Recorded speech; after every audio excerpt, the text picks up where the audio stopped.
अब हम देखते हैं इस मूवमेंट का लास्ट फेज। जो एनुअल कांग्रेस सेशन हुआ ये अहमदाबाद में कंडक्ट करा गया दिसंबर 1921 में। ठीक है, नॉर्मल जो सेशन होते थे अहमदाबाद गुजरात में कंडक्ट हुआ दिसंबर 1921 का। हर साल का जो कांग्रेस का सेशन सर्दियों में आयोजित होता था। प्रेसिडेंट कौन बने? C R Das. Although he was in jail, ठीक है, लेकिन फिर भी इनको प्रेसिडेंट बनाया गया। लेकिन अब ऑब्वियस ही बात है, जो फॉर्मल तरीके से जो मीटिंग ऑर्गेनाइज होगी वो जेल में तो होगी नहीं, वो तो बाहर ही होगी। हेंस एक्टिंग प्रेसिडेंट किसको बनाया गया? हकीम अजमल खान को। सेशन जो है it was held to start the civil disobedience programme. Actually जो सेशन है ना, मतलब ये जो कांग्रेस का जिसमें सी आर दास को जो है मतलब प्रेसिडेंट बनाया गया था, वो पहले से ही डिसाइड हो जाता था कि प्रेसिडेंट कौन बनेगा। वो जेल में थे तो एक्टिंग प्रेसिडेंट जो था वो बनाया गया हकीम अजमल खान को।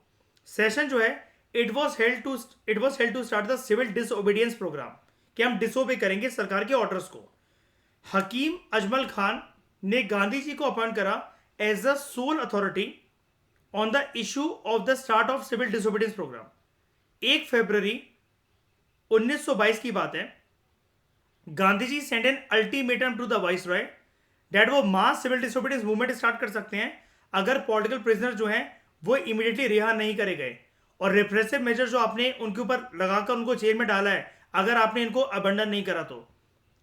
अब क्योंकि पूरी कंट्री जो है वो फिट थी नहीं सिविल डिसोबीडियंस के लिए, तो he decided to launch it on 5th February in Bardoli.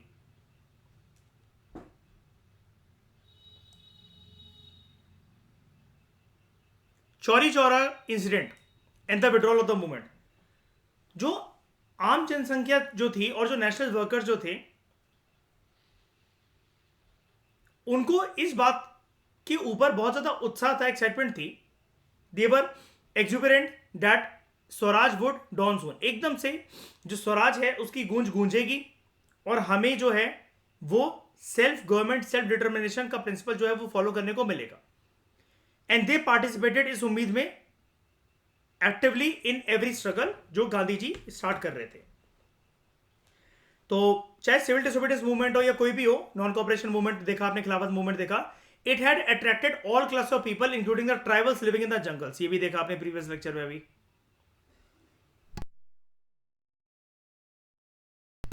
But at the same time sporadic violence also witnessed was also witness in the country. Chauri Chaura जो कि एक गांव है यूपी के गोरखपुर डिस्ट्रिक्ट में, it had an organized volunteer group which was participating and leading the picketing of liquor shops and local bazaars against high prices। तो 5 फरवरी 1922 की बात है। जो पुलिस थी चौरी चौरा गांव के अंदर, जो कि गांव था in the Gorakhpur district in the United provinces, UP के अंदर, उत्तर प्रदेश के अंदर, पुलिस ने मार लगाई कसकर। It had beaten up the leader of a group of volunteers जो कि ये पिकेटिंग कर रहे थे शॉप्स की, जो कि फॉरेन गुड्स बेच रहे हैं या फिर लिकर बेच रहे हैं, कपड़े बेच रहे हैं। इसकी लीडर को पकड़ के पुलिस वालों ने मार लगाई। Group of volunteers who were campaigning against liquor sale and high food prices. The police had then open fired on the crowd जो कि प्रोटेस्ट करने आए थे पुलिस स्टेशन के सामने कि हमारे लीडर को क्यों मार लगाया, आपने क्यों जो है वो पकड़ा। पुलिस ने लाठी चार्ज कर सकती थी पुलिस, लेकिन उसने ओपन फायर कर दिया। Angry crowd attacked and burn the police station, जिसमें 22 पुलिस वाले जो है वो मारे गए और जिंदा जल गए। This incident is known as Chauri Chaura incident. Gandhi ji खुश नहीं थे इस इंसिडेंट के साथ because of its violent nature. He immediately announce a withdrawal of the movement.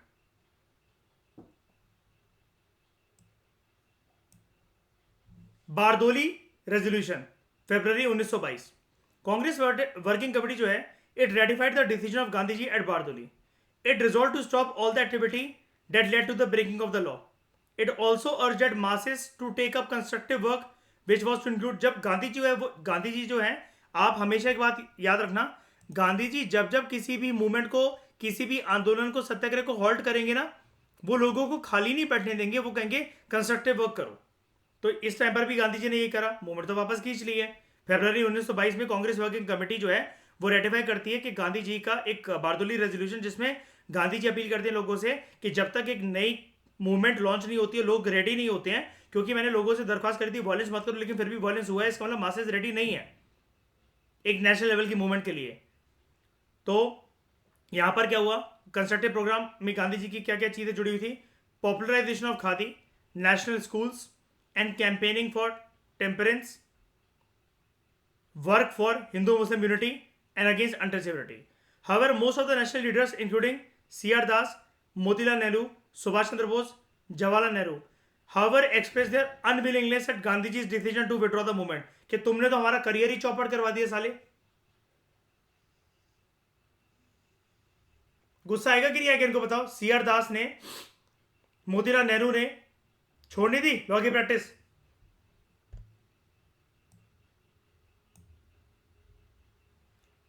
अब मोतीलाल नेहरू किसके बाबा? जवाहरलाल नेहरू के,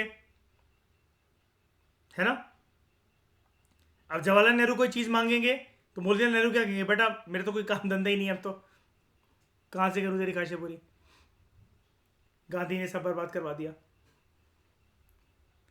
Gandhi ji started his 5-day fast as a penance. Wow, पश्चाताप करना है इंसान को तो इनसे सीखो, है ना? सच्चाई के रखवाले। इस बारी छोटा मोटा करवा चौथ नहीं, 5 दिन का करवा चौथ, कि हाँ सब कुछ मेरी वजह से हुआ है। जैसे कुछ कुछ लोग होते हैं ना जो रिलेशनशिप में हरामखोरी दिखाते हैं, तो तुम उनको करतूते हुए पकड़ो तो वो तुम्हारे ऊपर ब्लेम लगाएंगे मयूर, है ना? कि हाँ ठीक है सब कुछ मेरी वजह से हुआ है, मैं ही गलत हूँ, ये हूँ मैं ऐसा हूँ, बुरा हूँ, ये हूँ, मैं बुरी हूँ, और खुद रोने बैठ जाएंगे। नहीं आशिमा?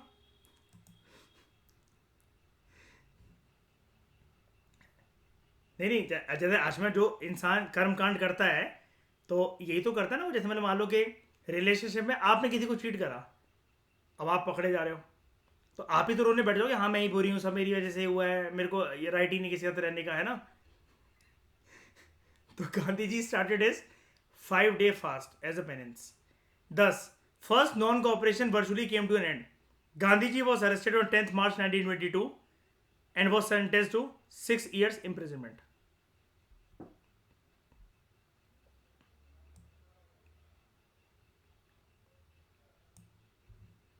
तो हम कुछ व्यूज जानते हैं। महात्मा गांधी ने अपने अखबार यंग इंडिया में फरवरी 16, 1922 में एक चीज लिखी।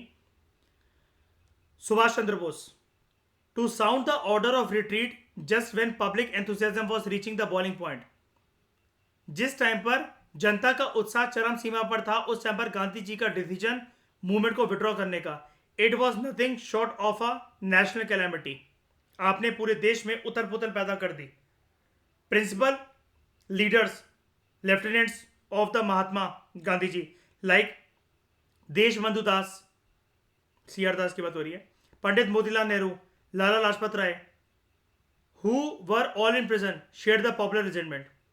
I would suffer every humiliation, every torture, absolute oscurantism and death itself to prevent the movement from becoming violent. Gandhi ji कहते हैं ये व्यू है सुभाष चंद्र बोस का, मुझ पर एक प्रकार से ताना कसा जा रहा है। सिर्फ सुभाष चंद्र बोस नहीं, सारे के सारे लीडर्स आपने अभी तो देखा ऊपर यहाँ पर, C.R. Das, Motilal Nehru, Subhash Chandra Bose, Jawaharlal Nehru, they express their unwillingness at Gandhi ji decision to withdraw the movement. Gandhi ji कह रहे हैं मैं हर प्रकार की निंदा, टॉर्चर, ह्यूमिलेशन, मौत तक स्वीकार करने को तैयार हूं, वॉयलेंस स्वीकार नहीं होगा मुझसे। अब बताओ शाइनी, देश को ऐसी लीडर की आवश्यकता है ना? इससे बड़े सच्चाई के रखवाले कौन हो सकते हैं, है ना? सबसे बड़े सच्चाई के रखवाले नहीं। तो causes of the withdrawal, Gandhi ji had followed observations regarding the people participating in the non cooperation movement. Gandhi ji कहते हैं मैंने मूवमेंट को क्यों खींचा वापस, मैं इसका रीजन देता हूं। ठीक है, अब रीजन सुनना ध्यान से, ठीक है? दिल खुश होएगा आपका। लोगों ने पूरी तरीके से मतलब जाना ही नहीं है नॉन वायलेंस का।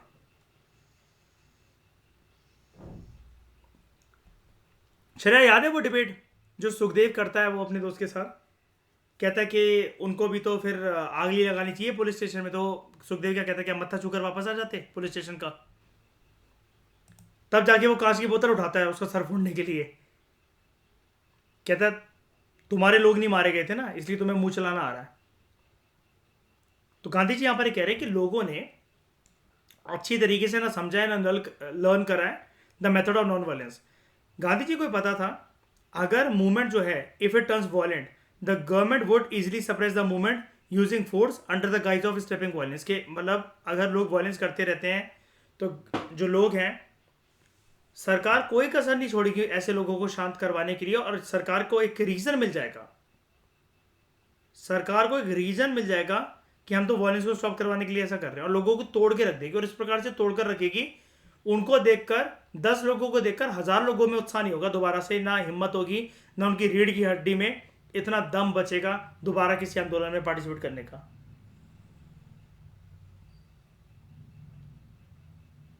गांधी जी कहते हैं लोग तब से नॉन कॉपरेशन मूवमेंट से हमारे साथ जुड़े हुए हैं, नॉन कॉपरेशन खिलाफत मूवमेंट से अब सिविल डिसोबीडियंस की बात करते करते।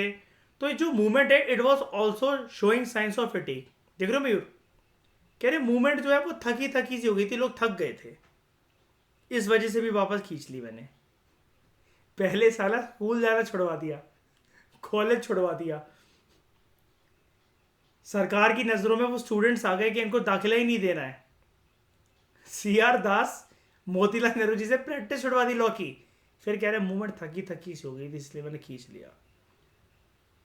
अब कोई इनसे पूछे कि आपने उनका प्रोफेशन को छोड़वा दिया, वो भी जीवन में थके थके से हो गए थे, मैं चाहता हूं वो घर पे रेस्ट करें।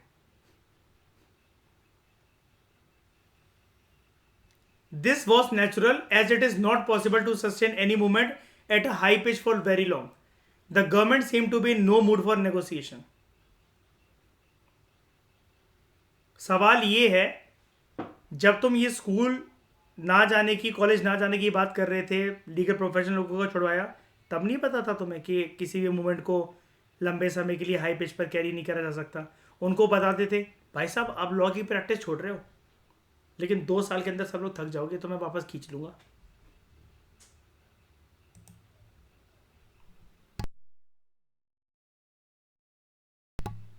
The central theme of the agitation खिलाफत क्वेश्चन इट ऑल्सो डिक्लाइंड। उसका तो पता ही नहीं चला कि खिलाफत इशू का हुआ क्या शायनी। मुसलमानों ने कहा सर खलीफा, वो कहते क्या खलीफा, चरखा बनाओ, कंस्ट्रक्टिव वर्क में इन्वॉल्व हो, अभी रेस्ट करो।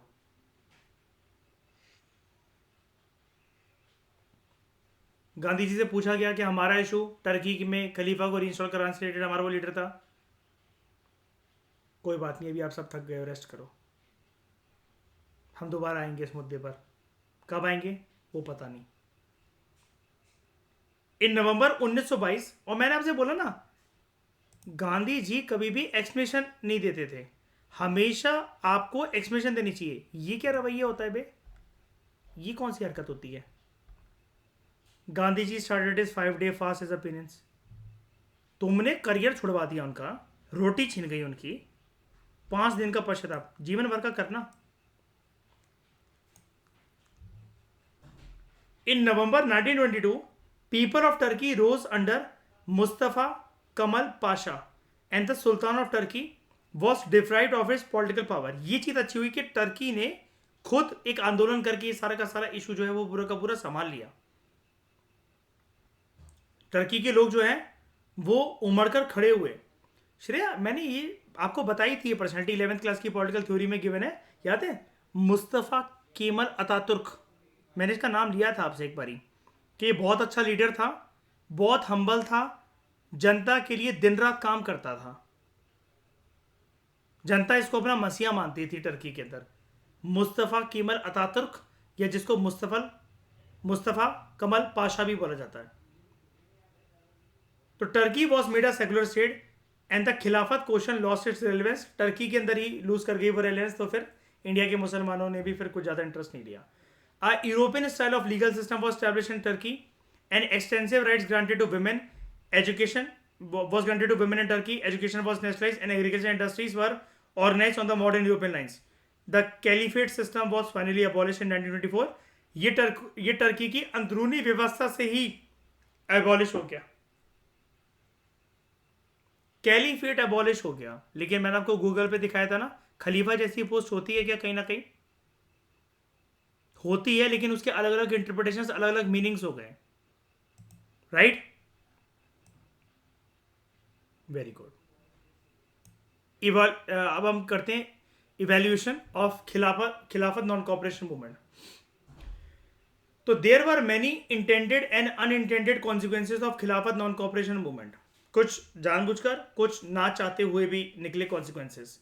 तो by the impact of these consequences हम जो है इस मूवमेंट को इवेल्यूएट कर सकते हैं and its success as well as its importance in the Indian freedom struggle. कैसे?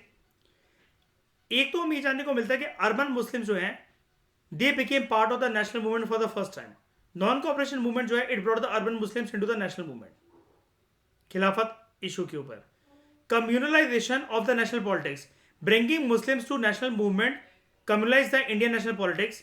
इंडियन नेशनल लीडर्स जो हैं they fail to raise the religious political consciousness of the Muslims to a level of secular political consciousness. बस ये चीज हुई. क्योंकि देखो जो खिलाफत इशू है वो क्या है? वो हिंदू से रेट कर पा रहे हैं कुछ?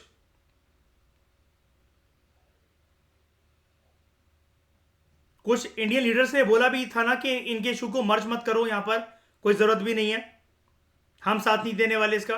काफी लोग कांग्रेस को छोड़ के चले भी गए थे ना गांधी जी ने जब मर्ज करा था खिलाफत इशू को. इंडियन नेशनल लीडर्स यहां पर एक चीज की तरफ फेल कर गए. तुम खिलाफत इशू या फिर मुसलमानों को जो सपोर्ट दे रहे हो, चलो ठीक है दे रहे हो, उनका एक इशू है, कोई बात नहीं, लेकिन तुमने कोई कोशिश करी क्या कि तुम सेकुलर नेचर की पॉलिटिक्स को स्टार्ट करो? तुम मुसलमान मुसलमान करे जा रहे हो. तुम कभी मुसलमानों से बैठकर ये क्यों नहीं कह रहे हो कि आप भी फेयर तरीके से इलेक्शंस लड़ो और आप अपनी सीटें सिक्योर करना लेजिस्लेटिव काउंसिल में? नहीं जी, तुम तो मुसलमान हो, हम तो तुम्हें प्रोविंशियल लेजिस्लेटिव असेंबली के अंदर, इंपीरियल लेजिस्लेटिव असेंबली के अंदर सेपरेट इलेक्टोरेट का सिस्टम लाकर दे देंगे, हम तुम्हारे खिलाफत इशू को बढ़ावा देंगे, हम तुम्हारा इस नॉन कॉपरेशन का इशू जो है नॉन कॉपरेशन मूवमेंट के साथ मर्ज करेंगे, खलीफा की पोस्ट को वापस लाएंगे. तो तुम मुसलमान को एक मुसलमानी तरीके से देखने पर क्यों मजबूर कर रहे हो, क्यों विवश कर रहे हो? तो तुम तो उसकी आइडेंटिटी वैसे भी पैरोकिल रख रहे हो, नैरो रख रहे हो. तुम एक मुसलमान व्यक्ति को भारत का नागरिक होने का एहसास न दिलवाकर उसके मुसलमान इशू को हाईलाइट करवा रहे हो, उसको यह बता रहे हो कि तुम मुसलमान हो, हम तुम्हारे साथ बार्गेन करने को तैयार हैं, तुम मुसलमान हो, हम तुम्हारे इशू की तरफ इंपॉर्टेंस देने को तैयार है, तुम मुसलमान हो तो तुम्हारे राइट्स को रिकॉग्नाइज करने के लिए तैयार है, तुम मुसलमान हो तो तुम्हारे साथ पॉलिटिकल पावर शेयर करने को तैयार है. तो वाई दिस मुसलमान मुसलमान मुसलमान?